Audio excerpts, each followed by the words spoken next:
we started. And I think, look, for people who are going to be watching or listening, I want to start off by saying, like, Jordan Whitewood-Neal, it's a pleasure to have you because you're a very special person in my life.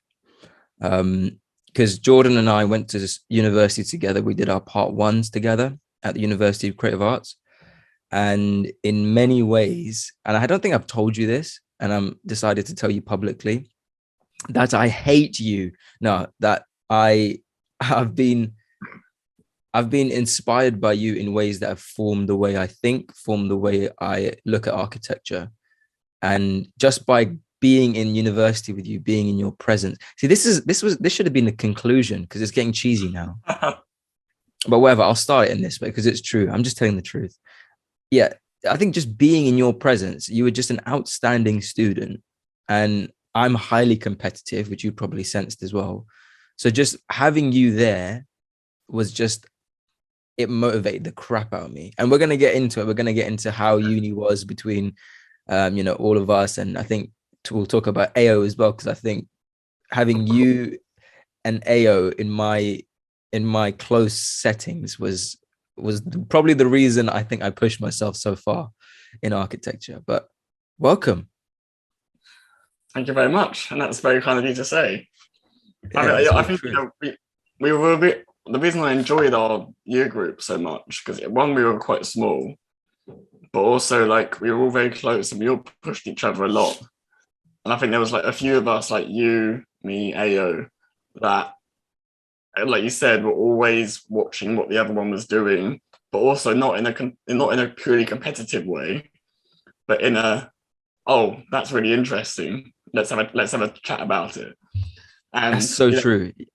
And it was just really enjoyable competition.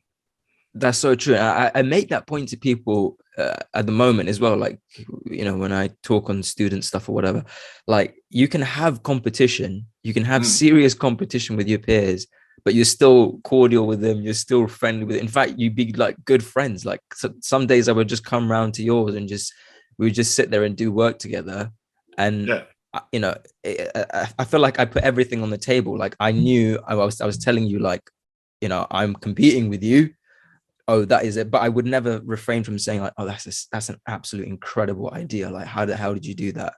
And because we did that, we were just open with our workflow. We were open with the types of, the techniques we were using. So it's a really interesting point to make about like architecture education as a whole. But we're going to get into all of that in a second, because the truth is, Jordan, a lot has changed since then. University is past. Well, at least, masters is past. Still part 3s to go. But you're currently working at university, right? You're doing research, or you're lecturing? So I'm doing a few things at the moment. So I am doing an MRes at University of Brighton. So that's a master's in architectural research. I'm currently doing it part-time. It's quite a self-run course. There's been a couple of modules that I've done, and my tutor's Ben Sweeting.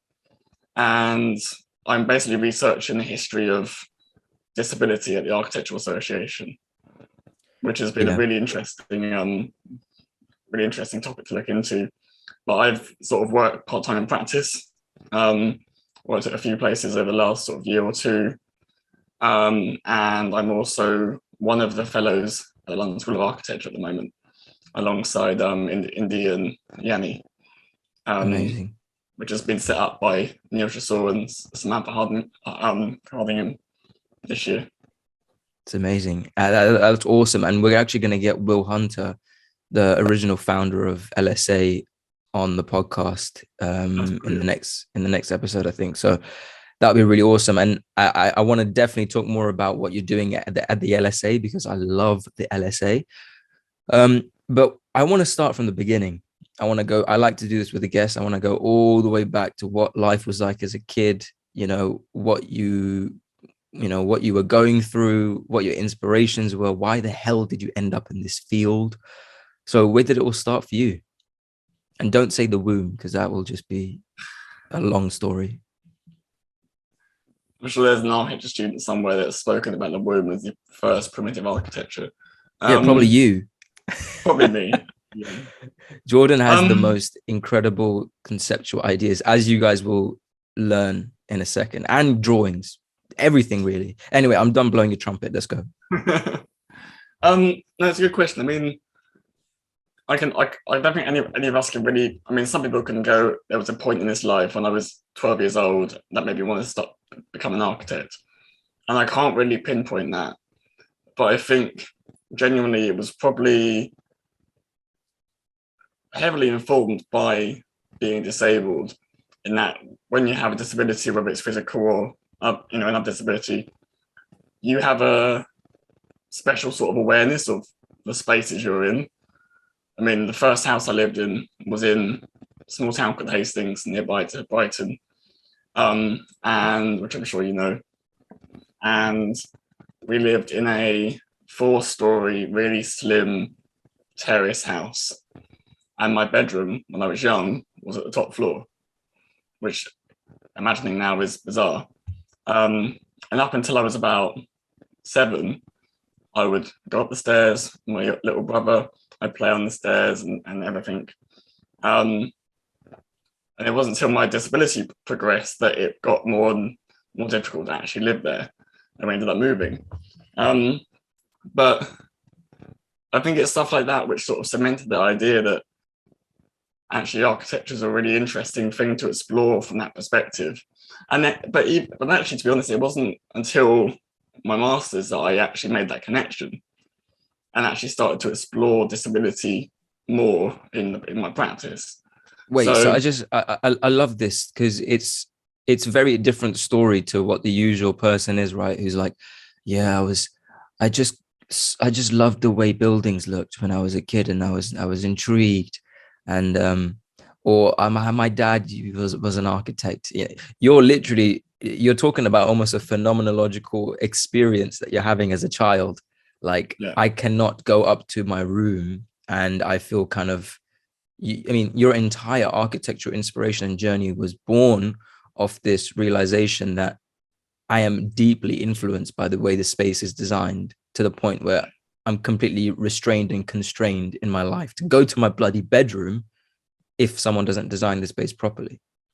So after that point, when you're still a kid, because you jump from kid to masters, like what's happening? Because as far as I know, you started drawing a lot. You love to do art and illustrations from a young age, right?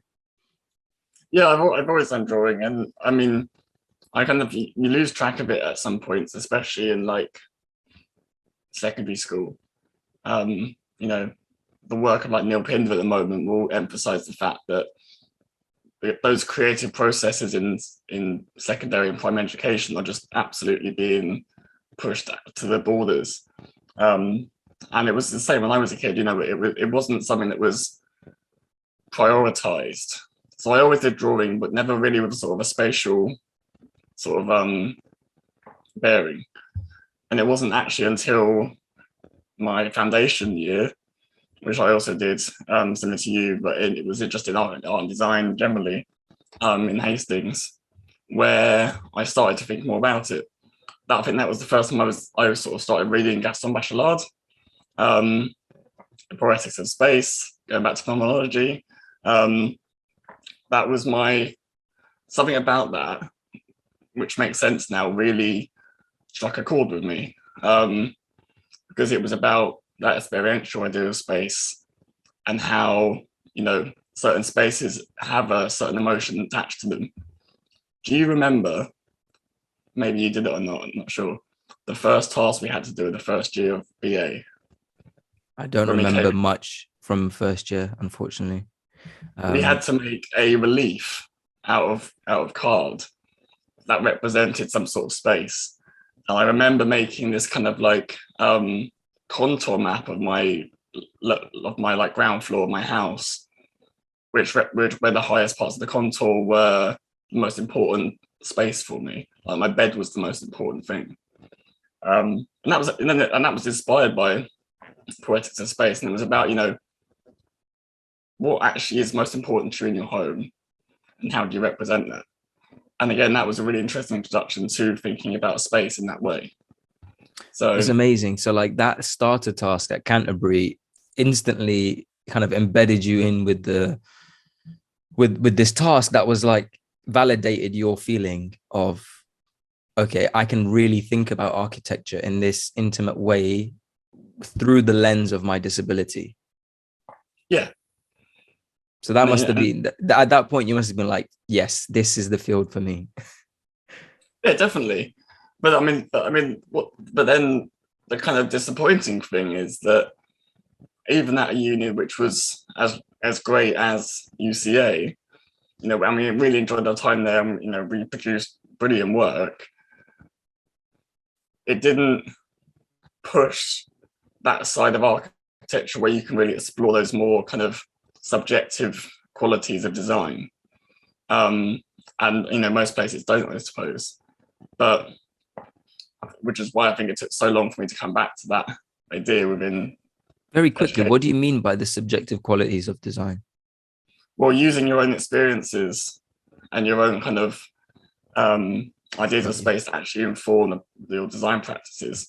If we do a project in Copenhagen, we're looking at the history of Copenhagen, we're looking at socioeconomic factors in the city.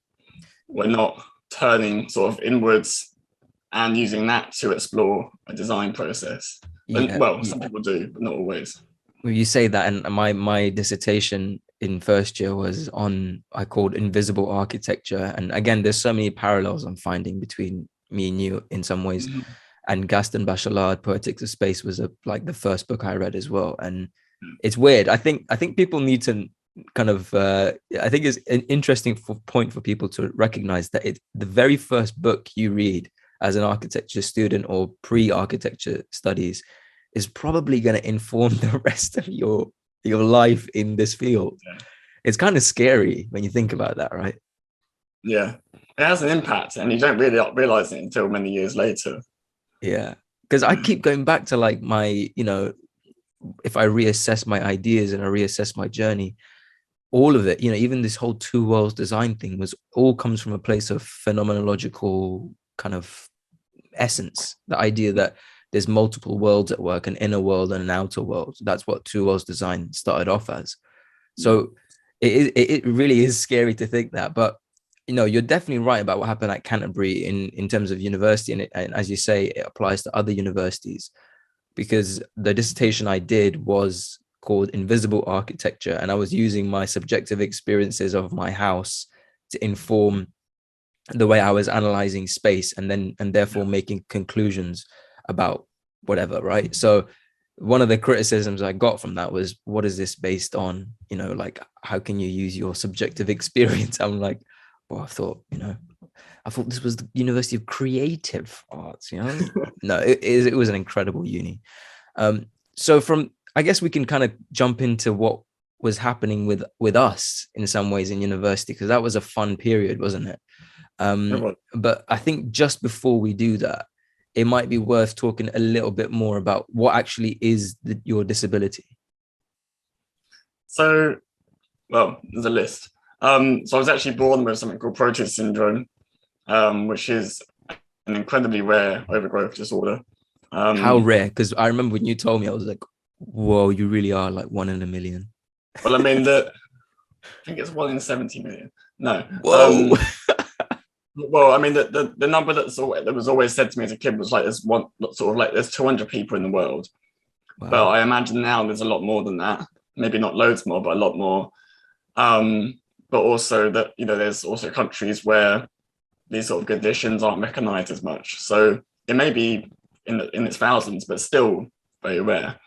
But it sits within a group of sort of overgrowth disorders which are more common. So it often gets mistaken for other ones. So that's that. I mean, I'm also a double above knee amputee, which was actually a result of the Proteus Syndrome. I decided to have my legs amputated when I was 13, 14, because they were they were cumbersome, to say the least. And just for like people who don't know what it is, like what actually is Proteus Syndrome? So it causes the overgrowth of bones, tissue, organs, and it's something called, it's a mosaic condition. So basically, it happens during the reproduction of cells. So if the Proteus mutation happens, for example, in the first week of your pregnancy, then the severity of the condition is very high, because it means that if you started off with 4 cells and one of them mutated, that means a quarter of your cells are going to be mutated when you're born. And then, but then if it happens quite late in your pregnancy, they're quite mild symptoms. So I'd say I'm probably in the middle of that. But it can affect a lot of things. And there's lots of research being done on it. Only a few years ago, they actually discovered the gene which causes it, by brilliant work in the States. And now they actually have various different medications that they believe can halt the development of the condition. So if you're able to give that medication to a child when they're young, then the idea is that then the Proteus doesn't progress as they get older. Wow. Which is brilliant news. That's awesome. You know, it doesn't work so much on a sort of physical, visible level for people that are older, such as myself. Maybe at like a molecular level, it kind of works a lot better. But it's great news. And, you know, it means that families now that, I mean, when my mum found out I had Proteus syndrome, she knew nothing about it. It was, you know, even the doctors that she spoke to knew nothing about it. And it's kind of the same thing today. But families now hopefully know a lot more. You know, it's a difficult one to say this, that I'm incredibly inspired by parasitic architecture. And I don't know where that comes from. But I think I'd be lying if I didn't say it in some ways comes from seeing your early drawings. Yeah. I think I'd be lying if I didn't say it, if I didn't admit that. I was obviously inspired a lot by Lebbeus Woods, but yeah, you know, we used to draw a lot together, you know, and I honestly saw the beauty of the way you were drawing in this crazy organic and almost parasitic style.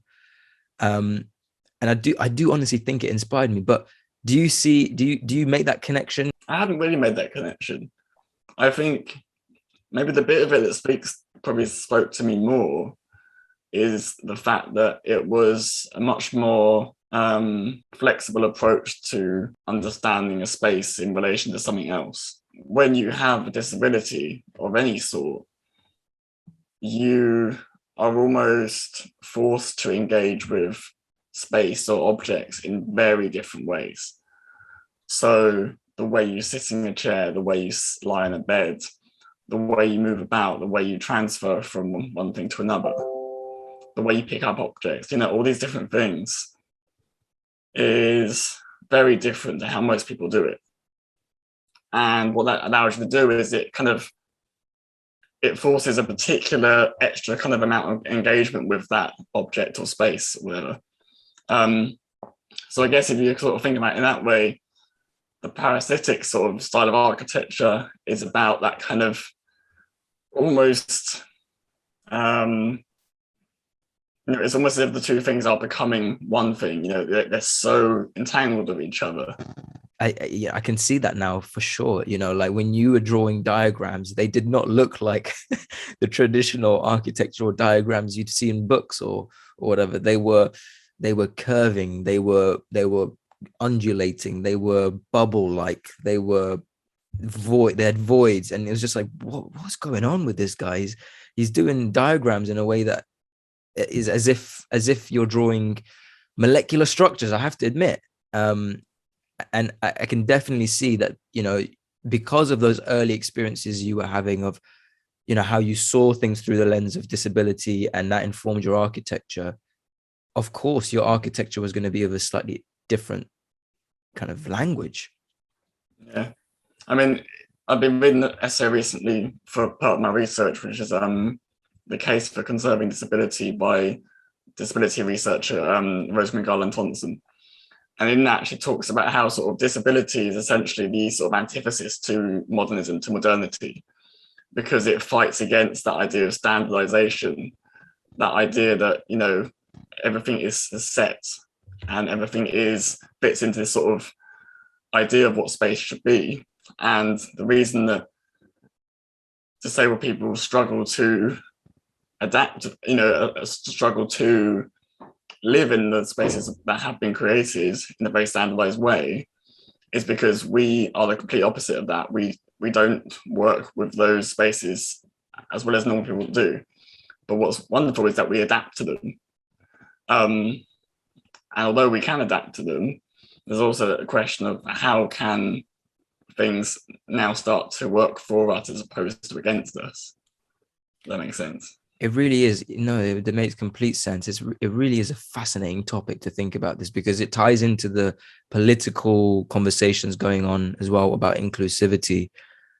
But, before we even get to the political jargon, just the way you described it there, I think in its raw form of, well, look, just think of a space and think of what modernism actually was. It was the idea of standardization, modularization, something that could be mass produced. And hey, that's beautiful. That's amazing. Yeah, we all get egalitarian results. We all get the same shit. But at the end of the day, what about people who have different to standard needs? And it's a very difficult topic, I think, because that's the curse of being the majority, is that you can be closed-minded to what other people are going through or the minorities are going through. Yeah. And in some ways, you may be a majority for one category, but you might be a minority in another category, which again further complicates the discourse, because, one person might call you a white privileged man, but then someone might call you, then someone might call you, but then you say, well, actually, yeah, that's one group I fit into, but I also fit into the group of, disability and someone who's physically unable to access spaces in the way you are. So how the hell do we approach such a complicated topic? How have you engaged with all of this? And I suppose what are you doing at the moment? Because you're obviously working a lot in the disability space. So I'm actually working with a group. I don't even know if I assume it's okay to say Edit Collective, which I'm sure you know of. And we're kind of working on a proposal for the Venice Biennale. It's maybe a long shot, but that's been a really interesting project to do. For the Venice Biennale? Yeah, for the British Pavilion in 2023. And that's quite an interesting project on sort of British standards and standardization itself. And that kind of, that is a good example of kind questioning the intersectionality of these issues. Intersectionality is a really interesting one in that within disability itself, there's various different disabilities that have particular needs, and they don't always align with each other. Various disabilities need one thing, other disabilities need another, and they don't always work together.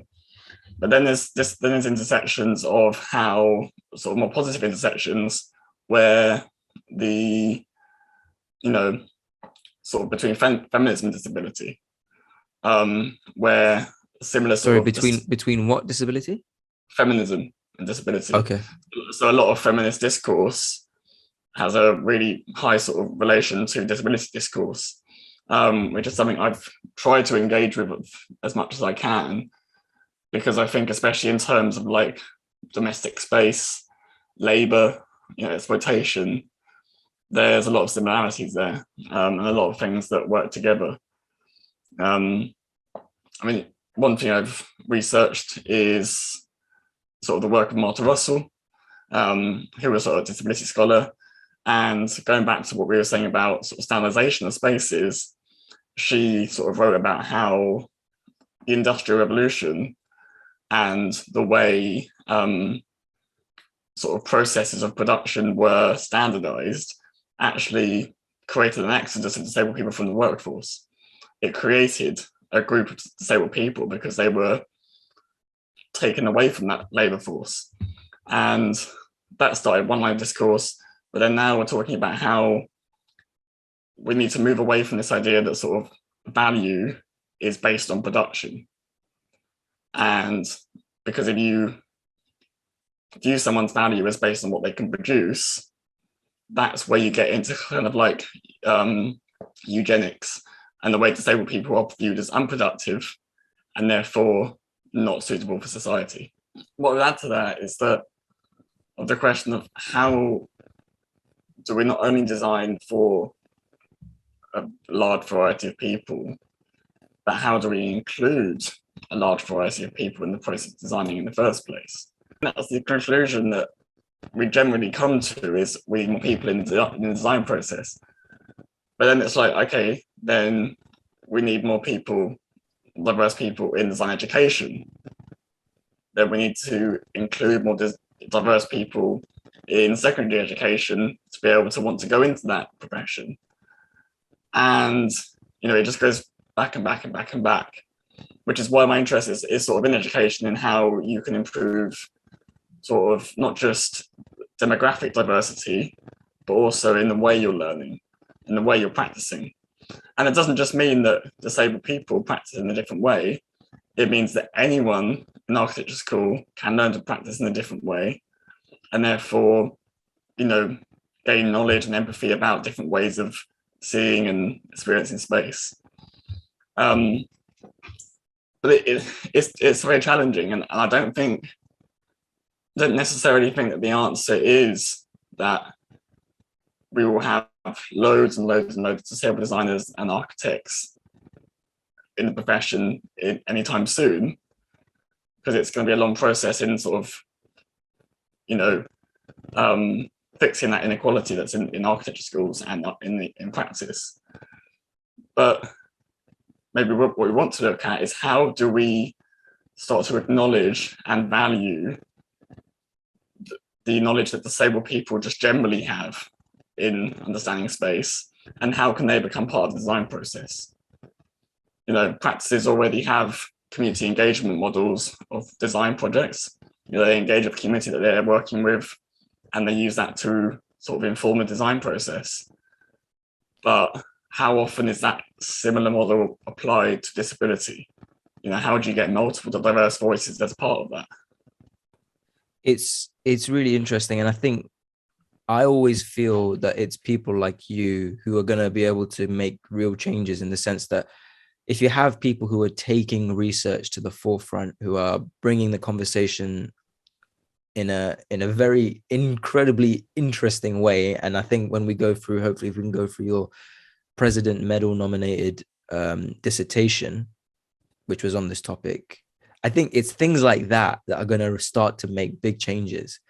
So I think we can always, I'll be honest with you, I sometimes struggle with understanding truly how we resolve this whole, it's again with quotation marks, because it's such a difficult thing for me to wrap my head around, the inclusivity issue, because part of me thinks, well, look, I recognize I have a minority identity marker or minority background, given that I come from a South Asian Pakistani background. Then add to that I have a Muslim background as well. So, I recognize I have so-called marginalized background within me. And I recognize that people make the argument like, oh, well, there's no brown people. Well, they don't say it like that, but they'll say there's a big drop-off rate of people from BME backgrounds or whatever. And there's not enough XYZ person or identity in education or in the practice or in research or in CEO roles. And part of me thinks, yeah, look, I'd like to entertain that idea. Yeah, I'd love to kind of be pushed towards getting into a practice or getting into a CEO role or whatever. But part of me also thinks that I know the kind of subcultural nuances of my community, and I know that there are various obstacles that we have generated from within ourselves that stop us from going into those positions, whether it's, I'm not going to go into it because it's a deep topic, but whether it's a level of inferiority complex that comes from hurts and mistreatment in the past, or whether it's a level of the actual otherization that communities generate within themselves as a way, maybe as a defense mechanism, or whether it's to do with the fact that people have a kind of anger towards people, let's say white people from a particular past, thing they've heard, or stories they've heard from their family. So what I'm saying is, how do you resolve this inclusivity issue when it comes to, let's say, your minority groups? In for example, when the solution being proposed is we need more people to be representing the disabled people, but it's not as easy as just saying push them in, because there has to be internal factors, internal motivations for them to get there. I don't know if any of that made sense. No, it does. I mean, I can definitely say for myself that, so one example that I've always given in talks I've done just casually as well is that when I was looking for an undergraduate degree, I went to one university and met with one head of school. And they essentially said to me, I don't think you'll be able to do this course because it's mainly hand-drawn in the first year. That was looking at me as a disabled person. Little did they know. I know. So they looked at me, they looked at my hands, and they went, no, you can't do this. Now, well, just to for people who don't know, like, what is it about your hands? Why did they think that? So my hands are quite badly affected by, well, my left hand's quite badly affected by overgrowth. So, you know, some people may look at it and go, oh, you can't hold a pencil, you can't do this, you can't do that. And I remember coming out of that meeting with my mum and going, screw him, let's go look at the university down the road, and that was UCA. So I guess you can therefore work out what university it was. Wow, I had no idea. So that was, and the issue is, I mean, I've always been very strong-minded. I've always, and my dad's always pushed me, which is why I think I was able to go, no, screw him, let's go somewhere else. But if things like that are still happening, who knows, then you can easily see how people are dissuaded from thinking they are good enough to do a course, whether it's a social boundary, a physical boundary, an economic boundary, you know, not feeling like you're going to be able to fit in with your peer group, not feeling like you're going to be able to live by yourself at university, not feeling like you're going to be able to do good enough on the course. So it's such an important point, man, and I think it's a great answer to what I asked as well, because I also realized through engaging in these conversations, and by the way, like I talk way more openly on my podcast because it's my podcast, it's my safe space. Anyone can say what they want. I really won't judge anyone, because this is all about getting to the depths of things. And I think you answered that incredibly, because you're right. I have to realize that as well, that just because I'm incredibly motivated and I have insane resilience, and you're probably the most resilient and motivated person I know, it doesn't mean other people are going to be like that. It doesn't mean people in your minority group are going to leave that meeting and go, fuck it, let's just go find another uni. They might leave that and be like, it's over, it's done. Yeah. Just because of one guy's or one woman's assumption. Yeah. And, you know, in my scenario as well, I think, there are moments in which, to be honest, I mean, this is where the other thing comes in, that I very rarely see things as like, because it's not as easy to make the assumption that, oh, you thought that because I'm brown, or you thought that because I'm coming from a Muslim background.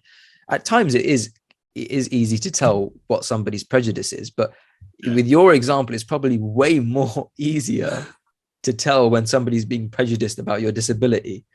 Yeah.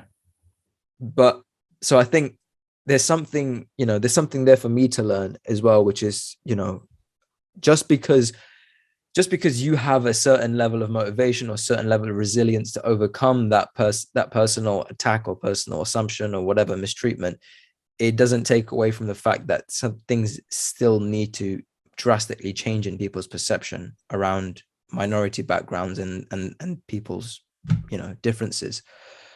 Well, I mean, that's the thing. The fact of the matter is, you shouldn't have to be the most resilient person in the world to get through architecture school. the point of the school should be to get anyone, no matter their competence or ability, through the course and to teach them. So, and yeah, and there's some great educators out there. You know, everyone that we worked with at UCA was brilliant. Everyone I worked with at Brighton was brilliant. But I mean, I'm quite fortunate in my own ability physically that actually I can do most things. Don't have any legs, but I can do most things on my Better than most people as well. Yeah, you know, of course. So, but so I'm very fortunate. Yeah. But did you have any? You know, Sorry, go on. No, go on. I was going. Did you have any? Because I'm kind of trying to strike parallels between, you know, because identity is a hot topic, isn't it, nowadays? So, you know, that's why I'm trying to draw these parallels between my so-called minority background and your minority background, which is, you know, I had a lot of internal factors that I think were restraining me from the perception of thinking that I could be really successful, and definitely didn't come from my parents. My parents were the opposite. They were like, you can do anything, literally. Yeah. They probably gave me overconfidence, which in of itself is a difficulty to deal with at times. But, you know, from the so-called community that I was around, boy, oh boy, were there factors of they're not going to accept you, or you're never going to be like them. And I never felt any of that. Definitely not explicitly ever by the so-called other. I only felt otherized by my own people. Yeah. So did you ever feel that with disability, say? It's weird because, I mean, me personally, like, disability never felt like a community thing. Although I was, you know, part of the Proteus Syndrome Foundation that my mum runs, and we would, as when I was younger, have regular kind of conferences where either in here or America, where I would meet other people with Proteus Syndrome. That was the closest to kind of a community that I got to. You so say I don't that. know. You say that, but part of me is now drawing another parallel with the fact that I never sought and I never wanted to go and kind of identify myself with the so-called South Asian community or the Muslim community. And I think as soon as I got my independence, I was very far away from that. And weirdly enough, by not identifying with these so-called, I say so-called, I don't, Jordan, as you can tell, I'm trying to figure all this identity stuff out. Absolutely. Yeah. You know, so the more I kind of pushed myself away from those groups and labeling myself in certain ways, the more joy I felt, the more possibilities I felt, the more universal and equal I felt to everyone. In some ways, do you feel like, because you're saying you felt like there was no community, but I could definitely think of people I know who are disabled in some ways, and they most certainly do seek and have strong communities around them. And I know how bloody motivated, resilient you are, and if there's anyone who doesn't let their disability define them, it's you. Do you think you pushed yourself away from those things? I think it's a bit of both, and I would argue actually that my disability most definitely does define me, but that's a good thing. But I think it's both situations. Like, I probably had this almost the opposite situation to you, where I never really felt I was never really actively pursuing that sort of community of disabled people or discourse, whereas now I feel much closer and much more part of disability as a group, and as a group of fighting for equity. But I think when I wasn't part of that group, sort of in my sort of BA, for example, there was always that feeling of I'm just Jordan, I'm just, doing a course, I'm the same as everyone else here. Which was in some ways a positive thing. But I think at other times we almost feel like we have to distance ourselves from that form of othering to be included in the whole, right? We can't be both, for example. Whereas we can be I can be a disabled person, and I can be a disabled architectural designer or an architectural researcher, but I can also just consider myself as an architectural researcher. You know, it's never one or the other. So I think that kind of relationship to a community changes constantly. And you never really have to define yourself by one or the other. For some people, it's very useful to say, I am part of this community, you know, and they are my support group and they are what helped me through things. And then some people like to define themselves completely in the opposite way. Like, you know, and it changes for your lifetime. It's really interesting. And that's, again, it's what I love to do in the podcast, is change my opinions and change my mind. And that's definitely happening at the moment. So, you know, I think it's interesting to kind of try and find those parallels. And you know, we just had a what I hope to be an interesting conversation of identity and minority backgrounds through comparing one ethnic group with disability. And I think, you know, I definitely learned a lot from just speaking about that. So thanks for that. Let's get into things that are a little less heavy, let's just say. So let's chat about university, because you know, we were just having a very brief chat about it now. It was a very interesting journey, I think, for me and definitely for you. So, like, quickly, how do you remember me from university? What was I like at uni? So, be nice. Yeah. I mean, I said this to you before we started this call properly, is that when I first met you, wasn't very fond of you at all. I thought you were very cocky, very what's the word? I don't know. You had a certain swagger about you through the university, and you seemed like you didn't give a shit. I don't know if you had to swear in the podcast. didn't give a, you know. I didn't give a monkeys though. I didn't though. Didn't give a monkeys. But at the same time, you were incredibly personable. You were incredibly confident. You were incredibly a good person to speak to. And you kind of, when you were engaging with people, it was nice, you know, you you were, you know, and that actually, you progressed and progressed. And I remember it was very weird. You like disappeared at the end of first year, or like towards the end of first year, and you came back and you were like a completely, you were still very much you, but in terms of academics and the way you engage with people, you were a completely different person.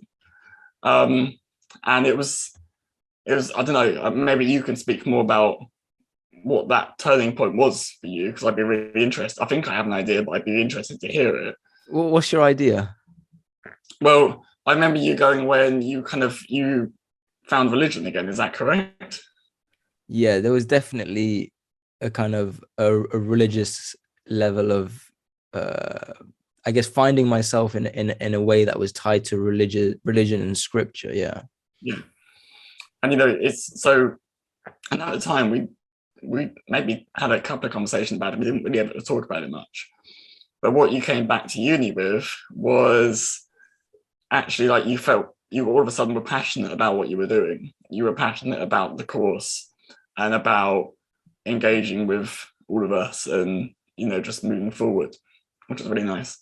And I think that was from that point onwards, you, me, and everyone else started to form quite a good, both social and like personal and academic relationship. Do you feel the same way? Yeah, no, it's always the first time I'm kind of hearing someone close to me from that part of my life talk about that change, because, you know, I've had friends from my, let's say, you know, earlier on who say this, I could never have imagined you the way you are now. And then I've got people who only met me like in masters, and they're like, well, I could never have imagined you in the way you were back then. So it's like another weird kind of admission is about this two worlds design thing is it's very much, and I, you know, identity, here we go again. It's very much related to my identity of like, I definitely felt like I was always in two different worlds. And, you know, that first world was a world of, I think, intense. I wanted to you know, party my guts out to the point where, you know, nothing mattered to me more than just making sure I had the best time possible. And your nickname was Ticket Man. Well, yeah, you guys gave me that name. Who gave you that nickname? I can't remember now, but Carla. Carla. That's how we. Yeah, Ticket Man. Yeah, Ticket Man, in the sense that I was, selling tickets to people for various events. Let's just say.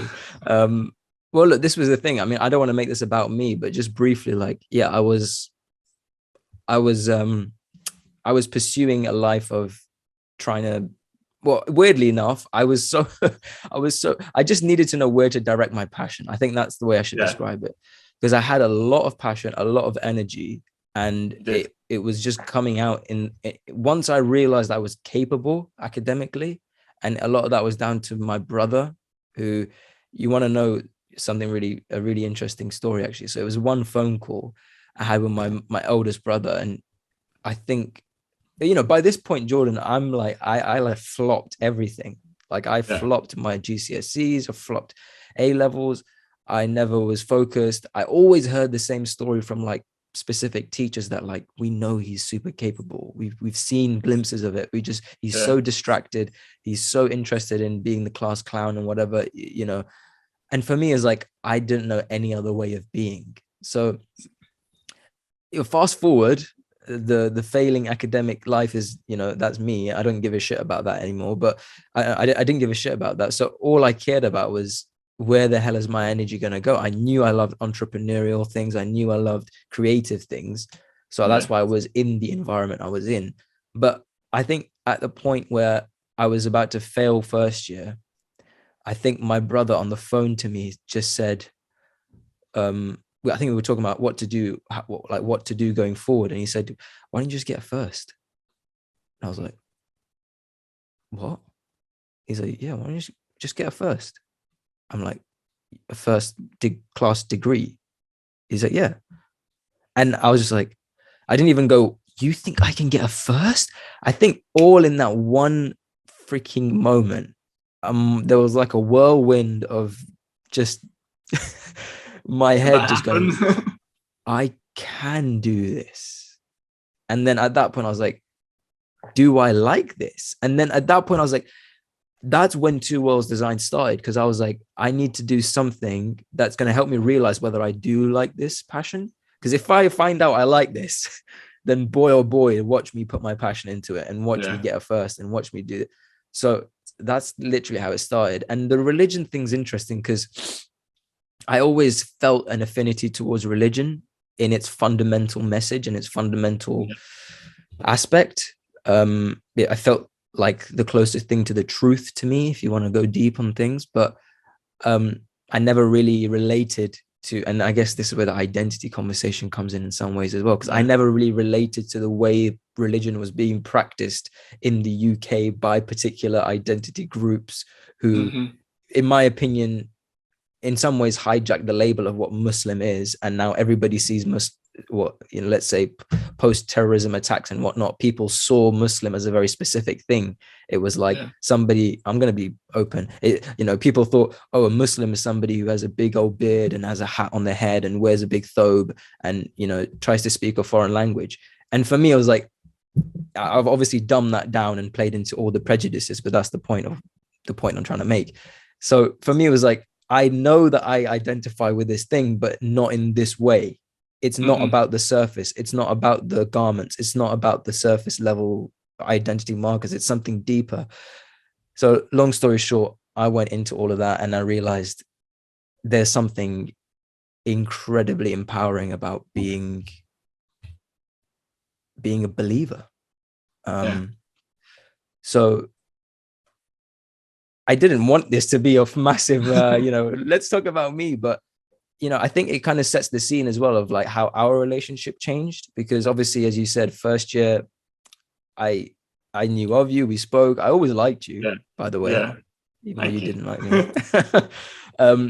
But I slowly started to see your skills, and I was like, holy crap, this guy is, I need to be close to this guy. And we talked about this whole competition thing. Like, I never at one point thought, oh, he's too good. I'll never be as good as him. I always just thought I need to be his friend because I believe strongly in like you surround yourself with people who are exceptional, then it kind of rubs off a little bit, hopefully. So like from first year, yeah. It's like, because I think me and Ethan saw the same thing in you, in that we knew you were, you know, even in first year, like when we were unsure, like we still saw that kind of side to you. It was like, oh, there's something there. You know, you're so passionate about things, but like you said, it was just kind of misdirected at the time. And then I think, you know, me and Ethan, you know, I think we grew quite close to you as well, which was nice because we started to see actually that change in what you were directing that passion towards. And I mean, I can't remember the exact conversations, but we always had conversations about that and how you kind of like were changing. And it was really nice. It was, man. It was. And, you know, to then kind of talk about the actual work that was going on at the time, it felt, I don't know if it felt like this to you, but it felt like I was in a, I was in like a triangle of friendly competition with you and AO. And it felt like, it's one of those things that I think I'm always going to talk about, no matter, you know, wherever we go in this field, in this profession, I'm always going to say, you know, it all started when I went to uni with these two guys and they motivated the crap out of me. But that jump, again, I think from first year to second year, by the way, for everyone who knows, like you were smashing it, like winning awards left, right, and center. You were pretty much like, I think you got 100% in one of the projects, design projects, which was like unheard of. I think it was in second year. I never agreed with that, but yeah. Well, I think when people found out that there was someone who got 100% in their design project, they were like, is that even possible? But no, it shouldn't be. I was very angry about that. What was your thinking during architecture school, Jordan? Like, because I we just talked, I think, a bit too much about me and like how the fact that all I was trying to do was almost in a way prove to myself that I was capable by directing my passion in a place that I think was going to be productive at the end of the day, and it ended up being worthwhile. But what was your thinking during architecture school? Was it effortless for you? And be honest, because it seemed effortless to me. No, not at all. And I think maybe for different reasons, but in the same way that I was very critical of myself and always felt like I had to do the best. And I don't know why. I think that's why I kind of latched onto you and AO, you know, in second and third year, was because you guys were kind of like my benchmark of like what I had to achieve. You know, if AO was going to produce these 3 amazing drawings, or you were going to produce these 3 amazing drawings, I was like, okay, I've got to do 3 or 4. You know, I've got to do a similar amount. I've got to do it to a similar quality, because and again, it wasn't in a negatively competitive way. It was in a way that we were pushing each other to do that.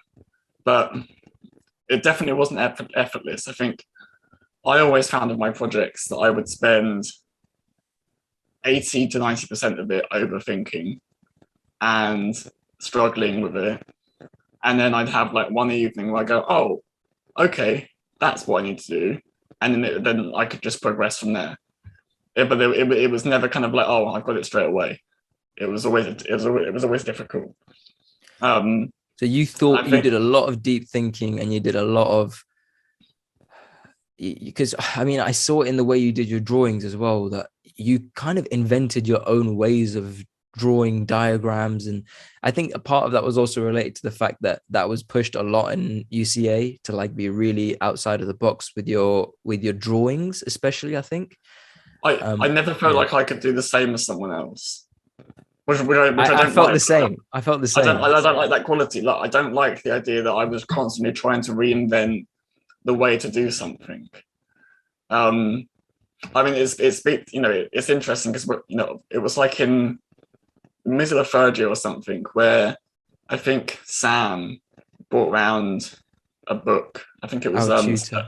It was our tutor and head of school or head of BA.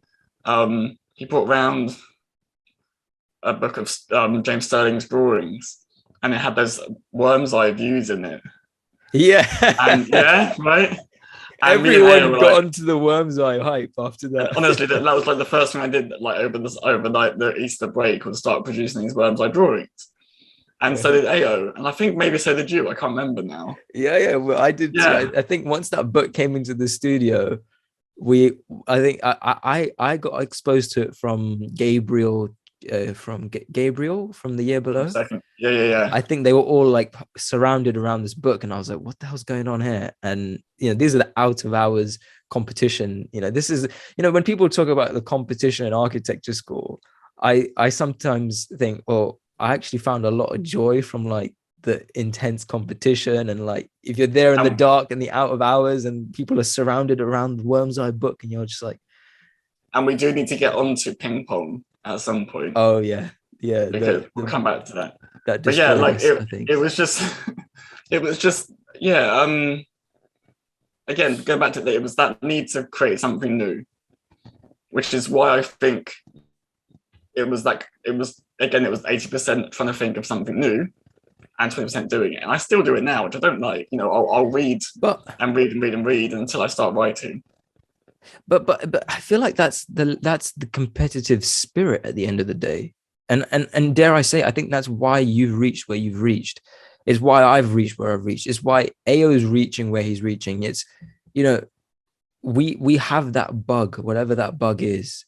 And I think, and I don't want to look at that in a negative way, because as you said, we were there working together in a very cordial way, in a way where like, if you came in the next day and you'd done this insane drawing poster thing, my first instinct was not, oh, what a bastard. It was like, this is beautiful. How did you do it? And weirdly enough, I think because of all the novelty that we were producing, and I would like to hear maybe what our tutors thought about our year group, and like potentially if they were to rank like where the best students were in terms of the last 10 years or whatever, where they would place our group. Because I say us three, but obviously there were so many other incredible students in our year, like Dan and Connie, and I could just name so many, but I don't have the time. So it's like all of those things that were just constantly being produced also made me super inspired about how people do particular drawings.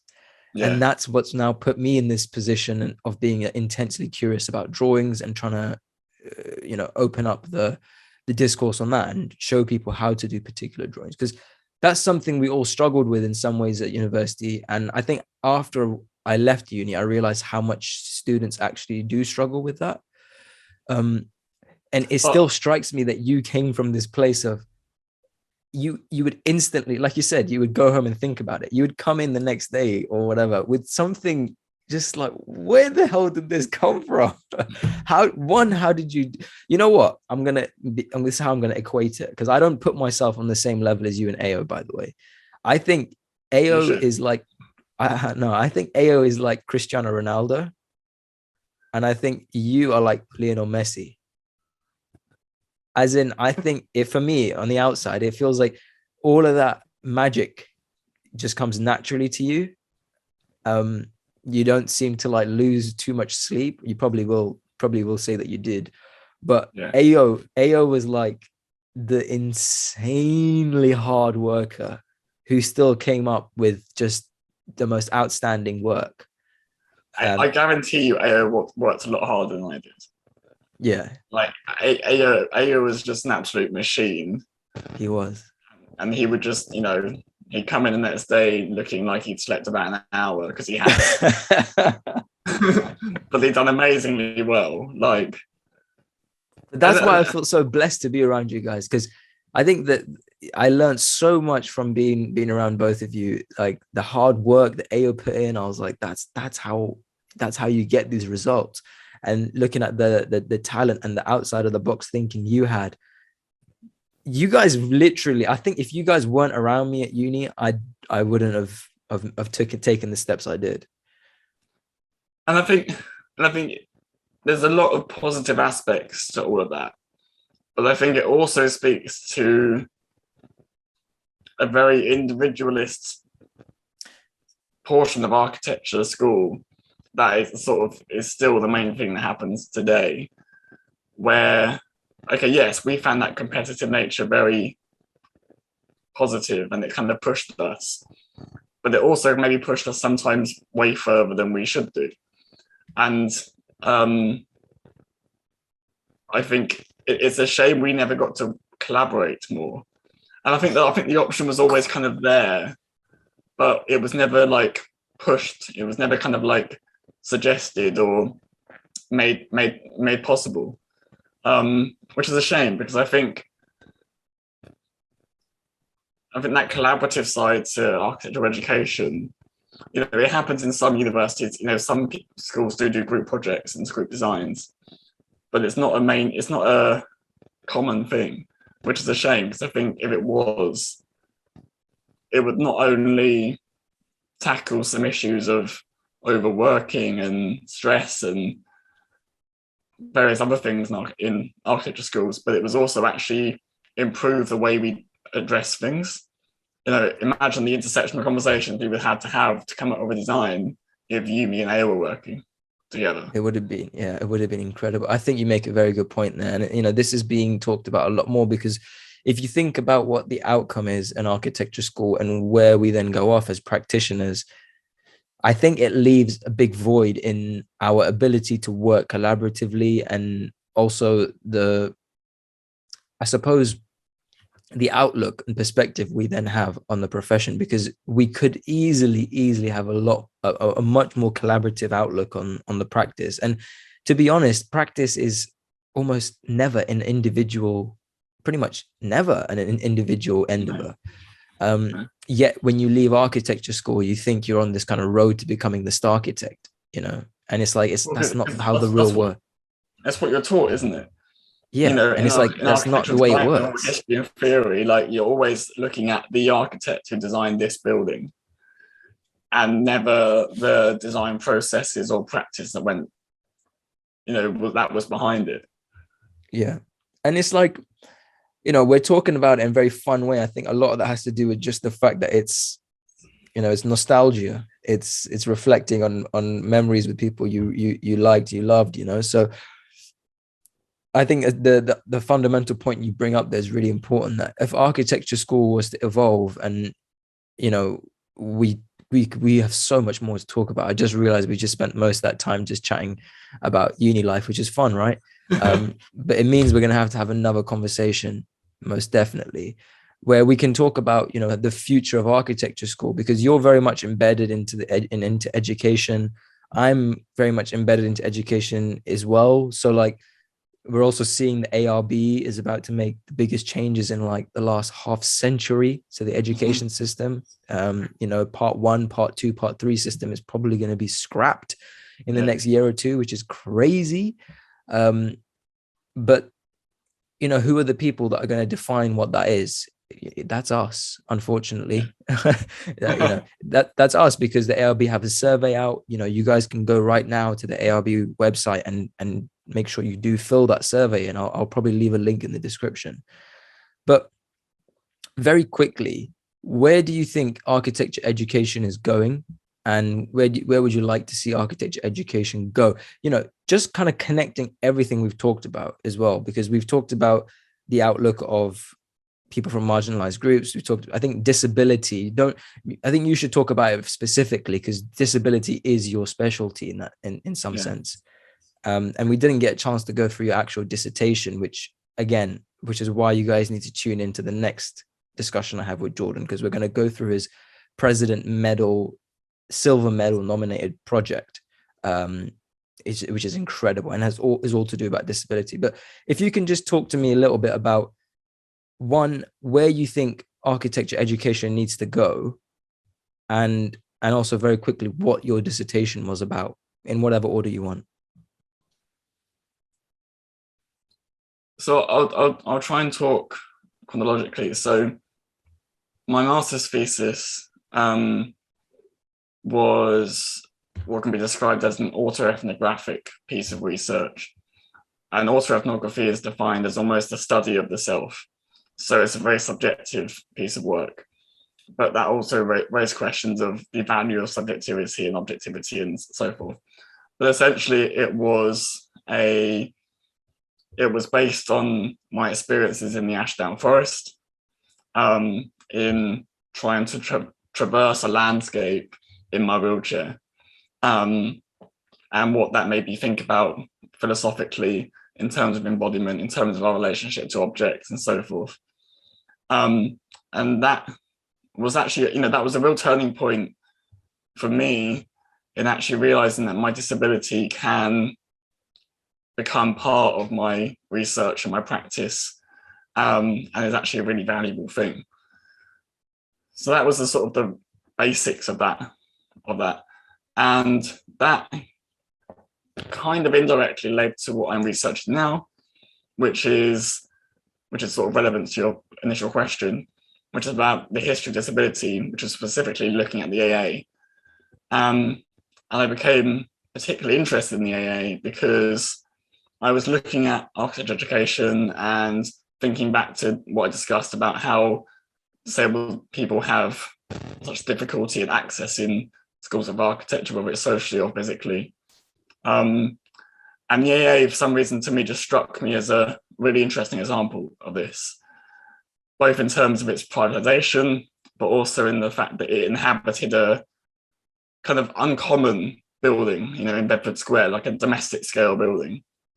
And I got to have some sort of fantastic chats with Ed Bottoms, who's the AA archivist, and he introduced me to the work of Andrew Walker, who was the technical studies tutor at the AA. I think 80s, 90s. He ended up in a wheelchair due to an accident, and still carried on working at the AA. And in 1993, he started something called the Environmental Access course, which was, I believe, the first course in the UK, which was about disability.